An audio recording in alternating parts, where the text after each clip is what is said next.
this. Look at the pickup. Look at the turn. Oh, that was brilliant, Luke Bruce. Lewis runs into the open goal. Thank you very much. The Hawks are back in town. And he finishes more. He can with his fourth. He's had a day out.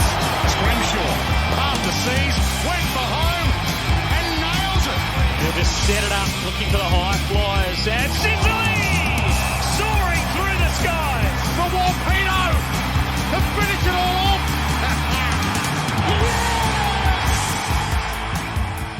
Hello and welcome, Hawks fans. Thank you for joining us for this very special edition of the podcast. Members preparing to cast their votes not only to elect candidates to the board, but to determine the next president of the Hawthorn Football Club. It's contested between two men, Peter Nankerville and Andy Gowers, and we were delighted to have both of them join us on the podcast to discuss their respective views and visions for Hawthorn. This is one of two election specials out right now, and this one features our interview with Andy Gowers, as I welcome my co-host here on the Hawk Talk podcast. G'day, Tiz. G'day, mate. Can we just replay last year's? Friend of the show, Andy Gowers, happy to give his time to us again, and we do thank him for that. It's very generous. Yeah, no, it's I was being flippant, but it's great to see Andy again. And he'd been in Tassie this day, and he'd just returned, so it was very generous. I think we got through most of the issues. Yeah, a lot of interesting insights into the big ticket items this election. There's a lot to cover, and I hope our listeners enjoy. This is our interview with Andy Gowers.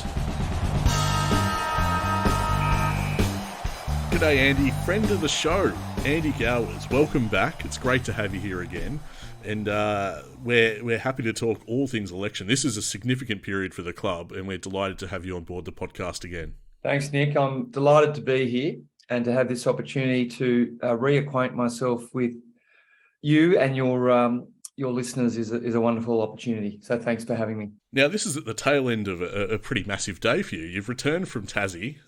You've been pushing your vision. You've met with the Premier. You've met with a number of diehard fans as well. It's obviously significant to you, this issue of Tassie.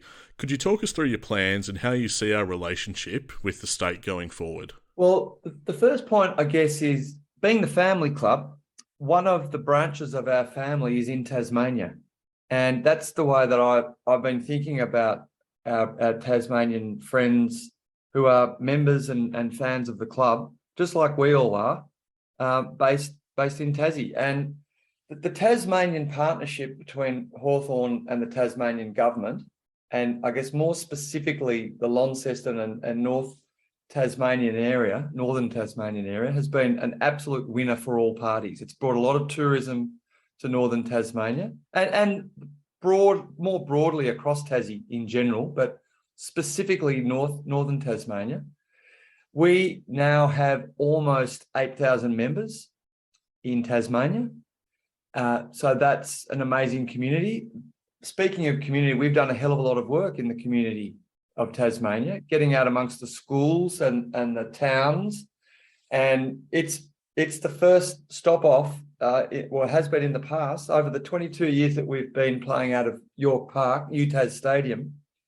We've taken the a premiership cup that we've won down there. It's pretty much our first stop to celebrate and share with our Tasmanian members and fans. So I think that shouldn't be lost on us. I've been really strong about Tasmania deserving their own license and having their own team. And I think that's in contrast with Jeff Kennett and Peter Nankerville.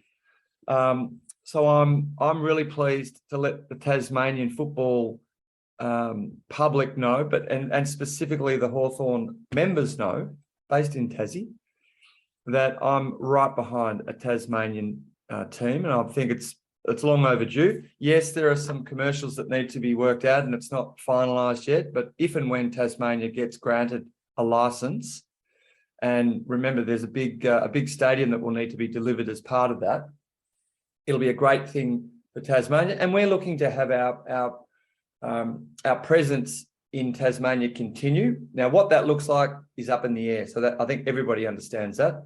So we need to work through with the Tasmanian government what the commercials would be. And I'm confident that that's something that will be a win for the Hawthorn Footy Club, a win for our members, of course, Tassie members, and also a win for Tasmania. And you've been quite emphatic today about that contrast between your vision and the current administration.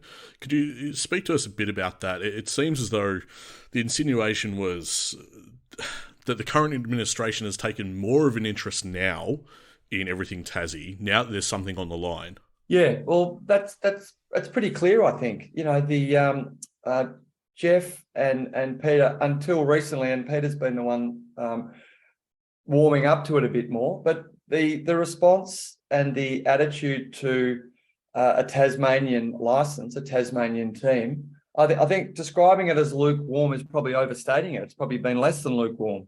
So whereas I'm absolutely adamant, this is a good thing for Tasmanian footy, and it can still be good for Hawthorn and our members there. So just try and picture a battle between the Hawks and the Tasmanian side, played at UTAS Stadium. Now maybe there's a game there to be played as an away team with Tasmania hosting, and maybe we could be the home team for a match against the Tasmanian side. So I think all options should be investigated, but the key principle here is Tasmania deserves its own side, its own team, and Hawthorn can integrate within that structure. And yeah, let's work out what the commercials look like. Clearly, there's been such a strong partnership between Tasmania and our club, and what that can look like with a Tasmanian license is up for discussion. But I think there's a solution there that works for all parties. Just a thought I've had over the years is teams that have had two home grounds, sort of, they have a really good ability to be able to make finals and win premierships. It seems like that's something that really aids the development of a side. Yeah, well, that's exactly right. We've got such a great strike rate down at UTAS Stadium. We love going down there and playing. Our members and fans that are up for a holiday or a trip, might be in the school holidays, take the kids down. It's been great for Tassie tourism. But yeah, from a performance point of view, you wouldn't want to do or have an arrangement like this unless it was good for the performance of the side. I can tell you what the football department would think of it, and they wouldn't think much of it.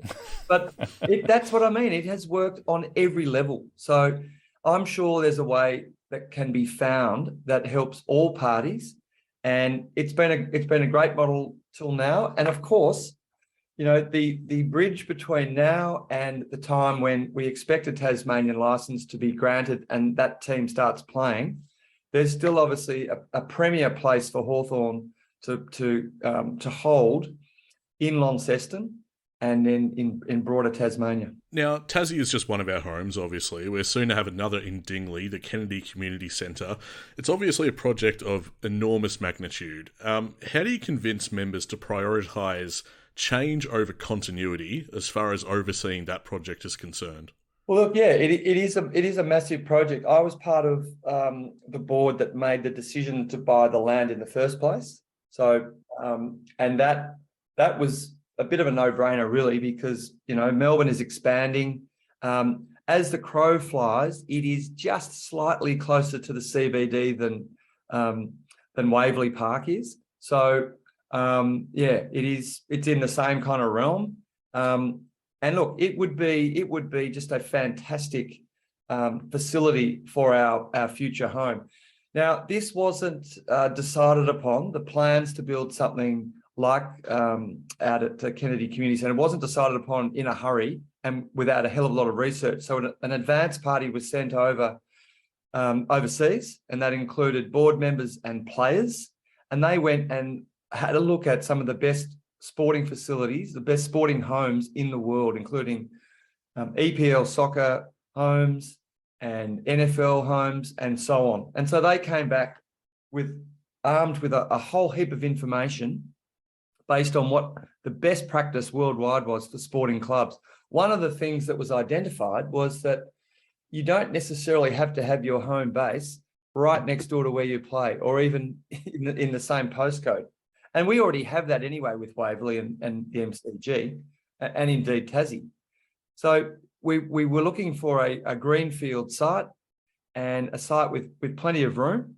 It is absolutely true that Bangor Bajora Waverley Park is too small for us already. We outgrew it really a while ago, and this would have at least 2 ovals, cutting edge facilities, and also we'll be able to host AFLW matches out there, which is a critical part of the future too. So all in all, it's such an exciting venture.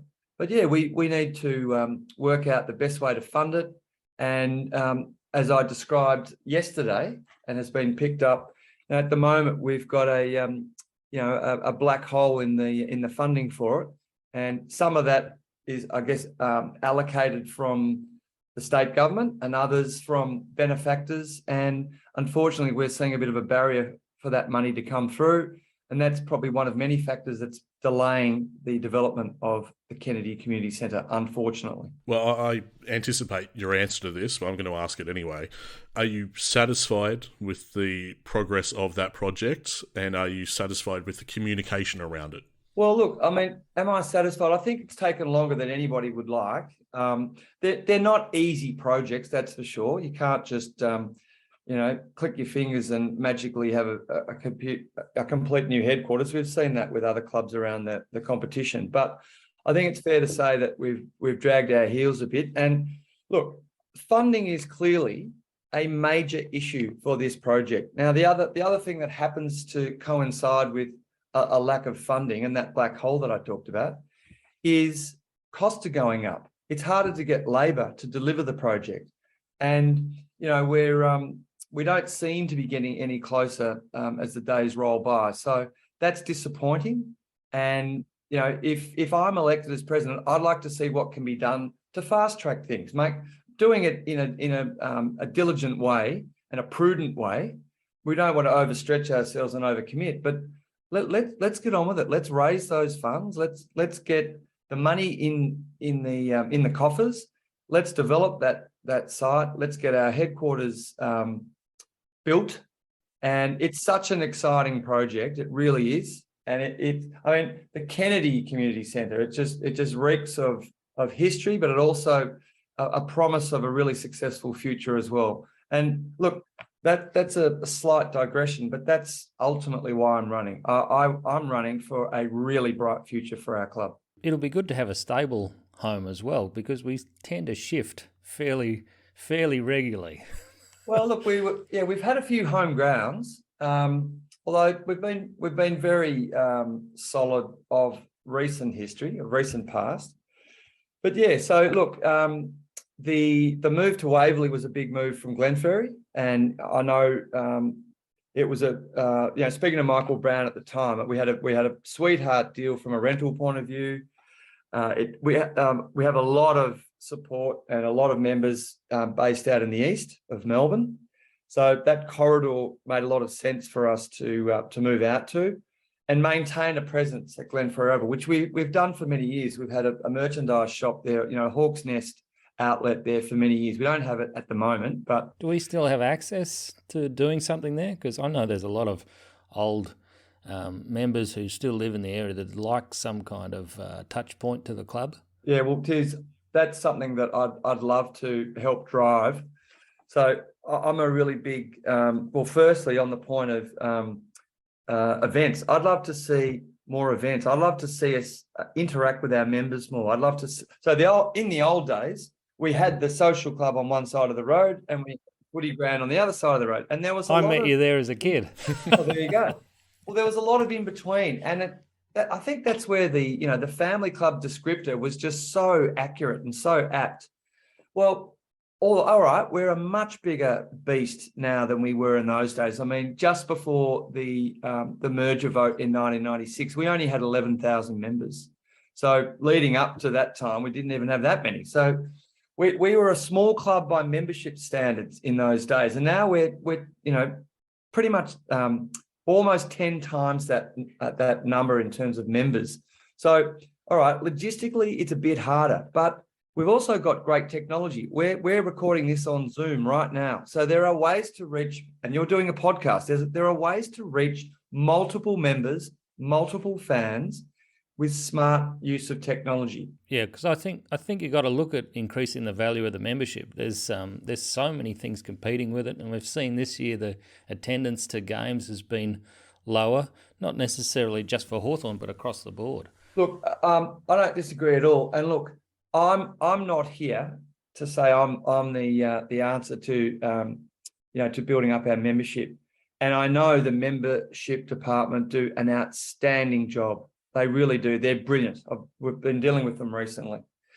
And I just think that from a member's experience point of view, so you alluded to value, Tiz, I just am a great fan of building that value and making sure every single member feels like their Hawthorn membership is one of the most valuable things in the world. It's something they would never, ever consider giving up.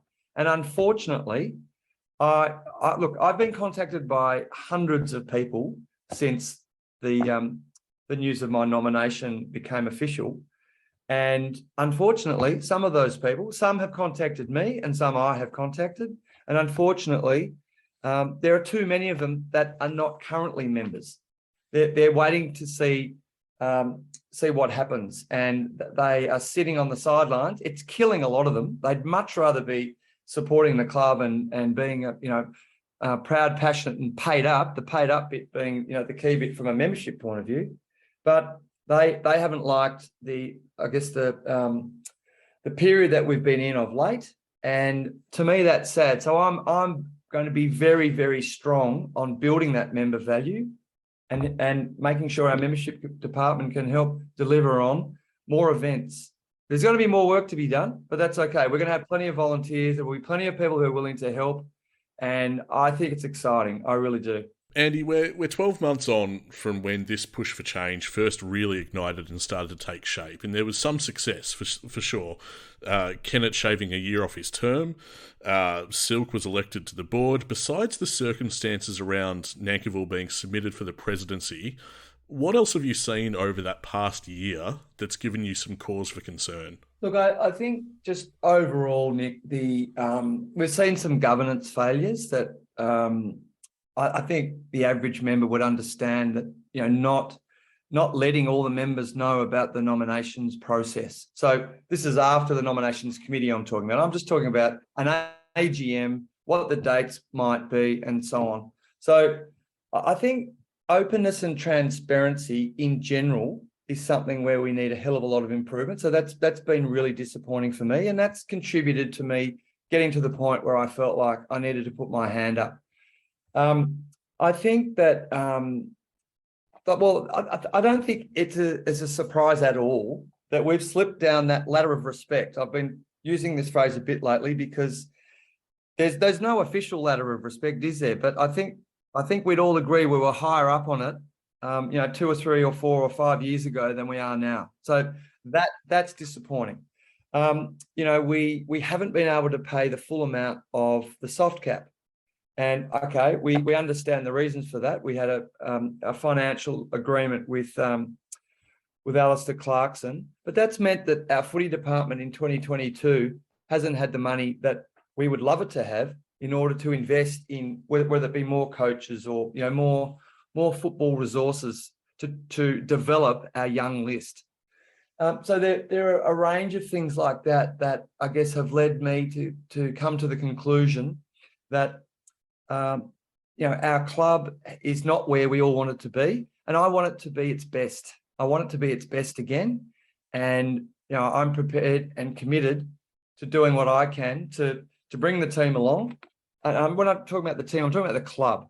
I think just on that, I think one thing that I really want to stress is I think Beck, Goddard, Sam Mitchell, and the football department are doing a terrific job. I completely support the youth policy and the strategy that we have with both sides. I mean, we've had such a young side with the women's team this year, and they were very exciting to watch. I got to as many games as I could and was really, I was thrilled to see that the women's team running around in the brown and gold, but B, I was rapt to see how competitive we were, and to win those 3 games in a row was fantastic.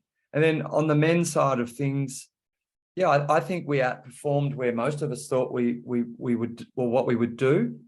So I want to make it really clear, I'm right behind the footy program, Sam and Beck and all the players, and very supportive of that direction. And look, the reality is, young players need 3, 4, 5 pre-seasons in them, and a number of games. I've said this before recently too.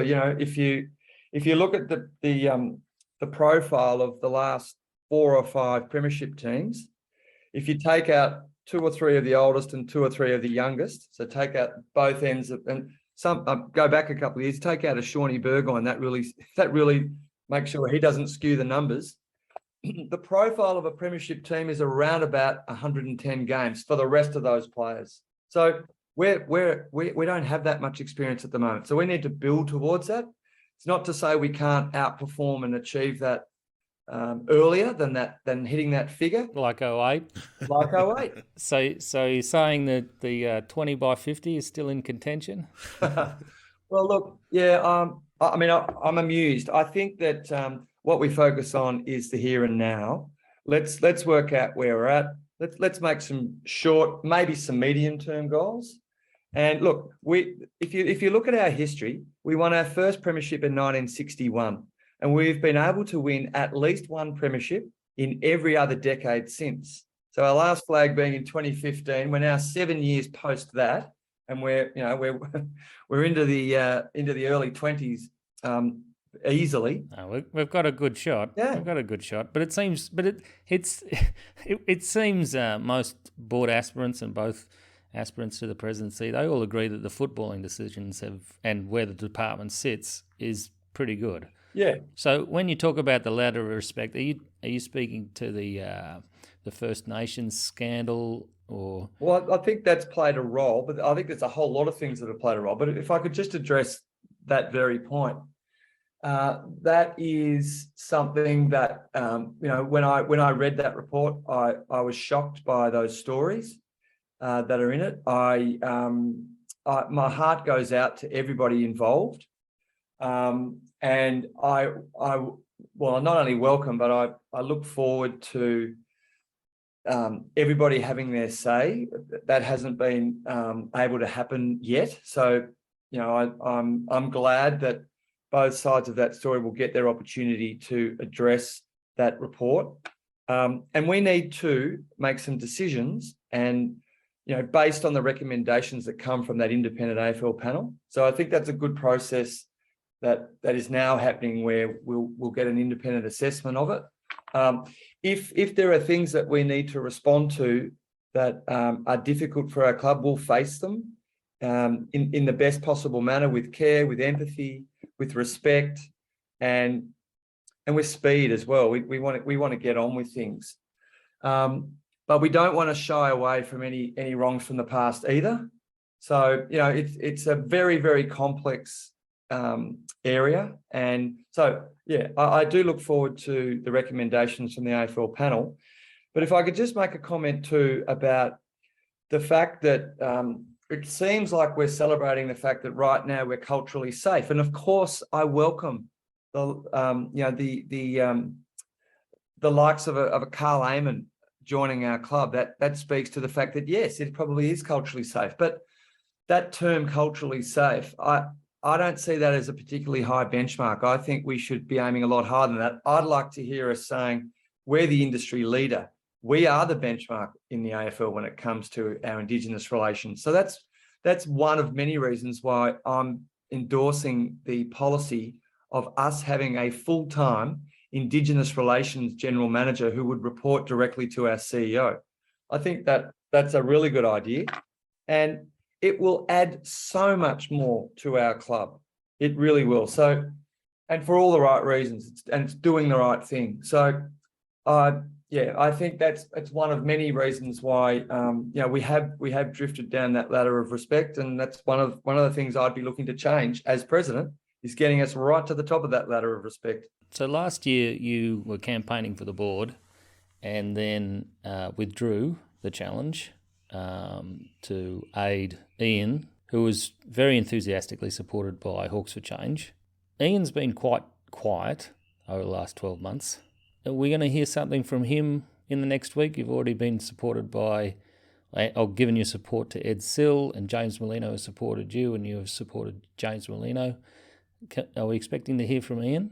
Look, I'm not sure whether you'll hear from Ian or not, but look, Ian is an extremely accomplished person, and I was very pleased to see him move into the role of chair of nominations committee, and I understand that nominations committee was formed with the express purpose of finding a legal person on the board in the event of because Peter Nackable had to resign his directorship to then run as president.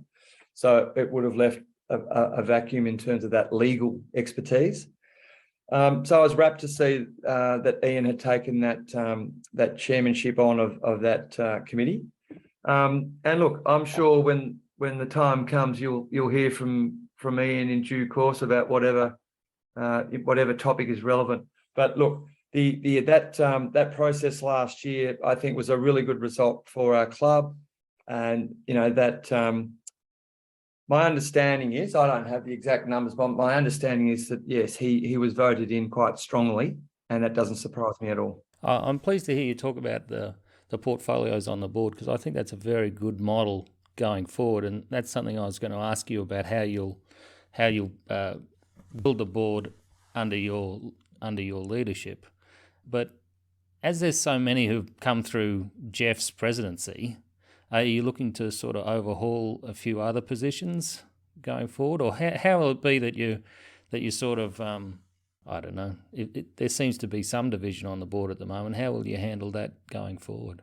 Yeah, well, look, the first point that I've made in my 3-point plan, Tiz, is unity. So I see that as my first task if I'm elected. So if I'm the next president, my very first and biggest task is to unify and help the club unify, and that will start with the board. So that will be one very important task. There's certainly a sense from my side of things, because I've been outside of the club now for 5 years, although I sat on the first version of the nominations committee this year. I don't have the same knowledge of who the people are in the club in various positions. That includes the board. I haven't met some of the board members in person yet, so that would obviously change if I'm elected. So that'll be a big part of it, and I guess assessments need to happen. We need to be open and honest about where we stand, where we sit. And look, the reality is, and this is something that I do professionally, I've got a background in succession planning. So with succession planning, you're always looking, and have you guys ever seen the Netflix series? Oh, it might be an Apple TV series, Succession. Have you seen it? I haven't seen it, no. I've heard of it. I'll put that on the watch list. Okay. Well, it's basically about a wealthy media mogul family and the battle with succession, because the old man doesn't let go of the reins, basically. So there might be some analogies there for us, but my point in raising it is, I do this professionally, and one of the hard realizations is that everybody's use by date comes up at some point. None of us are expendable, and we hand the club back over when we leave, because all of us will leave for some reason at some point in time. That we all know that. So it's a matter of looking at the mix of skills, and you talked about we talked about the point about portfolio. So we have a board at the moment, and we have a club at the moment that's been formed through the lens of an 11-year president, and the last 5 years, Peter Nankable's been his vice president. So we very much have a board and a club that's been formed in that shape. So look, I'm a different style of leader. I'm a different type of person.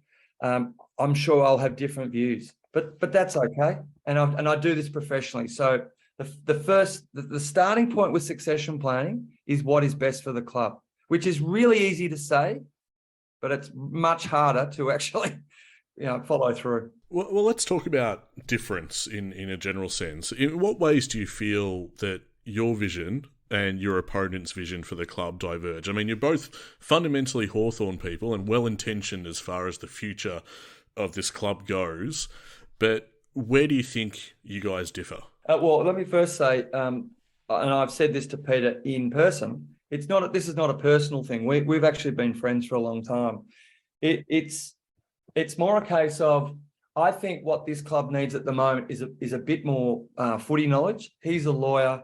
I suppose I've got the football background. I've played in a premiership as a player. I've been a football director for two flags in 2014 and 2015. So, okay, I'm stronger on the footy side. But I mentioned the succession planning expertise before, and I think that is very helpful. And I think that will be something that I'll be looking to leverage in this role if I'm elected. And look, my default position in business and in life is to build relationships. So that's why that unity thing, yeah, of course it's important for the club, but I feel like that's a strength of mine that I can bring to this role. And look, it's unfortunate, I guess, from Peter's electability, but he's been Jeff Kennett's vice president for 5 years. So they've been a tag team for 5 years. Since Jeff came back into the board in 2017, Peter Bankerville's been his vice president. So I don't have that association. I represent me. Yes, I've got people that back me, but all the people who are backing me, they're all members. This has been a grassroots thing. And I'm a grassroots member myself. I pay my subs every year. And I've moved to this position because I really want us to get back to our best. And I think in terms of timing, I think the best chance of doing that is under my leadership. Your task is to persuade members that we need change. You're aligned with the Hawks for Change campaign, and that is the buzzword, is change. We need change, and we can't afford to stay the course, is the argument. What are we risking, is my question. Well, look, I worry. I do have concerns. I talked about that letter of respect. I want to give, as I said before, I want to give and make sure the football department, and I think every member listening and listening into us would agree, any member of any club would agree with this. They want their club to have, and their team to have the best chance of success. And I worry that is not the case when, for example, you're not able to pay the full soft cap, when you're in the media for the wrong reasons. We want to be in the media because we're playing really well and because hopefully we're challenging in the finals and challenging for silverware, as Clarko has coined it. I want to make sure that we've got the best opportunity to do that. And that starts with unity. Clearly, we're not united at the moment. So I've heard the argument, well, we need stability, but we haven't got stability now. So we need a stable club. And I'm very confident that that's something that I can help bring about with the help of a whole lot of other great Hawthorn people. When we discuss change, I think the emphasis for people that advocate for it, there's a lot of talk still, and even in this interview, there's a lot of talk about Alistair Clarkson's exit and how that was handled, the investigation into the treatment of First Nations players. These sorts of things have dominated conversation, righting wrongs. Is this an election about accountability for past decisions or safeguarding the future? I think it's more the latter. I think it's more about safeguarding the future, but we need to understand what's happened in the past as a context setter for the future. So, I'm really focused on the future, and I'm focused on the very short-term future, but also the long-term and everything in between.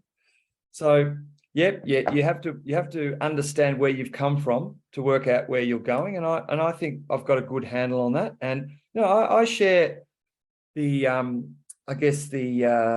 would I put it, the frustration of the average member in where we're at. But I say this to every member listening: football clubs, in particular, our football club, we're able to turn this stuff around relatively quickly. Collingwood does provide a good recent example. It's always hard to heap lots of praise on a rival, but you got to take your hats off to the Pies. They finished 17th on the ladder last year, and they nearly made a grand final this year. They missed out by 1 point. Now they were in the media for the wrong reasons not that long ago too. So that's a recent example. And maybe we're not in exactly the same position, but no two clubs are ever in exactly the same position. So I think that we do have a wonderful opportunity when we unite. So my 3-point plan is unity, making sure that we come together and we're all pulling in the same direction, being the family club again. And so I've touched on that aspect of putting the member in the centre of the club again. I don't think there's been enough focus on the member. And for example, just one really pertinent example is not communicating to the members what the process is for the AGM this year. I mean, if your local netball club does that, every club should do that really easily and naturally. And just finally, the third point of my 3-point plan is success. And it's in that order. Unite first, make sure we're the family club again, living those family club values, and success should follow. Yeah, I've been unsatisfied this week with the lack of financial figures from the club this close to the voting. I was going to ask you about the finances of the club because we've sold off the pokies. Tasmania's coming to the end. We're going to be playing off Broadway for a little while. So we can't expect as good a crowd figures as we might have had in the past. So in terms of revenue, and they've always spoken when you attend the AGMs of the future fund and safeguarding and, never 96 again and all this kind of stuff. So how do you sit on those kind of... The finances of our club are absolutely paramount. It is critical that we are financially independent. And as you referred there, Tiz, not ever getting to that point we were in 96. And part of that is making sure we are independently financial. We do not have to rely on AFL handouts or anything else. So that's critical. And that's embedded in our DNA now. If you look at our finances, and I like you, I haven't got access to the latest finances. I'm really looking forward to seeing the annual report. But there's no doubt we face significant headwinds, and you mentioned a few of them. I mean, the Kennedy Community Centre is one of them, building it. And then we're out of the pokies, and that is fantastic. I'm sure everybody supports that move. The family club should not be in the pokies. The windfall from the pokey sales, that should be a significant amount of money in a future fund, which generates its own revenue, and it builds and builds and builds. Just compounds, and we can keep reaching in if we... Yeah. Exactly right. Yeah, man's greatest invention, according to Albert Einstein, compounding. So there's that. I hope we don't have to delve into the future fund to pay for part of Dingley. So I hope that is not on the cards. We haven't heard anything about that. I'm interested in what we are considering doing, if there's anything on the table as far as alternative revenue streams, because the pokies, complex issue, but look, notionally, it's not the right thing for the family club to be in pokies, albeit they delivered sizable revenue and then a sizable capital gain from the sale of them. But how are we going to replace that income we were making from those venues? How are we going to do that? And that's unclear. There's a question mark over Tasmania. I've already spoken about my plans there. But yeah, we do have to replace the income unless there's some kind of interim arrangement with the Tasmanian government before a Tasmanian side comes in. We're not sure. So there are quite a few headwinds ahead of us. So we have to get creative. Yeah, that's right. So there's a fair bit to work on. It's been a strong theme in our conversation this evening, and certainly in your campaign so far. There's been an emphasis on unity, connecting with disenchanted members who have something to say, listening to them, relating to them. It's something that we've kind of covered in a roundabout way already, but in the event of your election, to what extent is it going to be a priority of yours to keep those communication lines open? Because you've done it fantastically so far, dating back to even last year with rallies and so forth. There's another rally. By the time this comes out, I think it'll be Wednesday. You've got another one in the lead up to the actual vote. How do you intend to engage members should you be successful? I want to utilise technology more. Where we can, I want to have more events. So some of them might, and you talked before about a rally. Now, those rallies have all been on Zoom, and hundreds of people can attend at a time. So there are smart ways of giving our members an opportunity to hear from us and an opportunity to provide us feedback, ask us questions.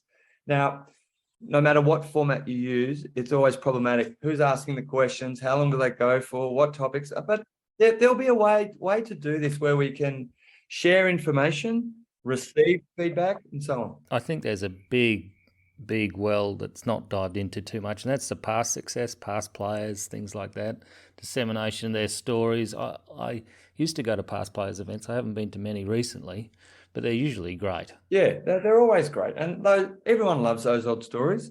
None more so than the players telling them, usually. You can take it from us as well. In our unique position as a podcast, we've been doing this for, about 6 years now. The hunger for content and access to players is there. Yeah, absolutely. Well, and that's exactly right. And I think the past players might be a very underutilised part of our club. There might be a way of giving those past players a platform to share their stories, and by the same token, give the members and the fans a way to hear them. And I mean, what a wonderful interaction that would be. So I think there are some things that we can do. And look, it might take more volunteers to help, but I reckon, given the groundswell of offers that I have received, and I know others have received too, right now, so the most common bit of feedback that I have been receiving is, fantastic, you're running. How can I help? What can I do? I'll do anything for Hawthorn. That's the most common bit of feedback that I'm getting. So there might be a way where we can send out a blast to our members. We've got these ideas. What are your ideas? What do you think about this? How could we? Are there any members out there with a skill set that might be able to help us deliver this idea, or your idea? So I think it's a two-way interaction, a two-way communication stream, and I think by being more open and transparent on every level, and obviously there's to a point we can't share commercially sensitive information until we're able to announce those sorts of things, but you know what I mean. You don't want to live stream the pre-game? No, not the pre-game, or not the immediate post-game either, but you know what I mean. There are ways to have two-way communication that will be really compelling for our members and fans, and the club will love to help deliver it. It's a topic that we've discussed a lot between ourselves, myself and Tiz, a point of connection between club and members, and this is something we haven't discussed for a while, is Tiz and I joking about how family days are either in 42-degree heat or it's pissing down with rain. And it's been a little while since we had to worry about that, and I dare say I miss it. Yeah, I agree. Well, I really look forward to having those kinds of events again, and I don't want to preempt what the team at the club have got planned in that area, and I'm not aware of what's been planned. That's what I mean. So. But yeah, look, like you, I just immediately as you started talking, I started thinking about, Glenferrie Oval with a stage and thousands of people on the oval. Bungle Bajora, same thing, whether it's a stage or not, thousands of people. And that interaction between the club and its members is one of the most sacred relationships you can imagine. And yeah, I think it's absolutely key. Andy, we're going to wrap up in just a moment. But to tie all this up, this election, of course, it's going to go one of two ways. We'll look at both outcomes. Now, in the event of the members going with your opponent and you're unsuccessful, what will your relationship be with the Hawthorn Football Club going forward? My relationship, if I'm unsuccessful, will be that of someone who's prepared to serve. I've said this to Peter in person and the other candidates. I am here to help the Hawthorn Football Club get back to its best. I think the best way for that to happen is if I'm president, but I will accept the umpire's decision or the members' decision. The members are the ones deciding here. I'll accept the members' decision either way. And if I don't get up, then I will shake Peter's hand, wish him the best, and be as supportive as I can be. Whether that's on a committee, whether it's a formal role or an informal role, I'll be available to help. Simple as that. And conversely, should you be successful and elected president this December, what excites you about this opportunity? What are you most looking forward to? I'm most looking forward to the looks and smiles on people's faces, the Hawthorn members' faces, when we get the club back to being its best again. And that will, I'm thinking that's a flag, our first flag for the AFLW, for our women, and the 14th flag for our men. The day when I get to celebrate both of those occasions, the next for the men and our first for the women, that'll be an amazing feeling. And that's the thing I look back on with the most enjoyment of my own playing career, is just those relationships and just the pure joy that you're able to experience together. It's not the stuff out on the field, it's the stuff with the people that really matter. And that's our members and our club. Indeed. Andy, I want to thank you so much for joining us once again here on the Hawk Talk podcast. It's been an absolute pleasure. Best of luck for the election this December. Thanks a lot, Nick. Thanks, Tiz. Thanks for having me. Well, we're sport for choice, Nick. Yes, indeed we are. A massive thanks to Andy Gowers for giving up his time and having a chat to us about all things Hawthorn and all the hot issues ahead of this presidency. It's a massive vote, Tiz. It could really shape the future of the club. Yeah, surprisingly, they're basically aligned on the football department, and how that is progressing. They're both very, very happy with those things. And, I think if either of these guys get up, it'll be a really well-run club. Now, listeners, if you haven't heard our interview with Peter Nankerville, if you do want to get as informed as possible, do check out the other episode and do so ahead of the vote that opens this Friday. For now, though, we'll get to our social media wrap. Maybe you're listening to this via Spotify, or you're enjoying it via Audible, or perhaps you're enjoying it via Apple Podcasts. If that is your platform of choice, why not take a few seconds to rate or review our show? We'd really appreciate that. You can join us over on social media channels as well, a hive of activity all throughout the off-season, and we'd love to have you join us on Twitter, Facebook and Instagram. This really is a community of the best, most diehard Hawk supporters out there, so get around us. And lastly, as always, we'd like to extend a massive thanks to our proud, passionate and paid-up Patreon subscribers who help make this podcast everything it is, and they help us to put time into it, even in the off-season. This is meant to be a little bit of a break for us, but we've decided to extend ourselves and give ourselves to the club that we love in this very important time for the club, it must be said. So thanks to all our Patreon subscribers for helping to make that possible. Patreon.com/HawkTalkPod. So it looks like both candidates have also agreed that they're going to be more accessible to the members from here on. Yeah, fantastic. Yeah, that is certainly one thing they have in common. And yeah, I advise, if you haven't checked out the interview with Peter Nankerville, please do so. It's a wonderful chat, equally as interesting and insightful as our chat with Andy that you've just enjoyed. So get around that. The next time you'll hear from us is going to be for the draft preview, a massive draft period coming up. It's one that the club really has to nail, and we're going to look at some of the hottest prospects out there that the club could snap up with first pick, mid-20s pick. Are we going to trade up? We're going to trade some picks and move up the order? Who knows? We'll wait and see. But would love to have your company then. We are a happy team at Hawthorn.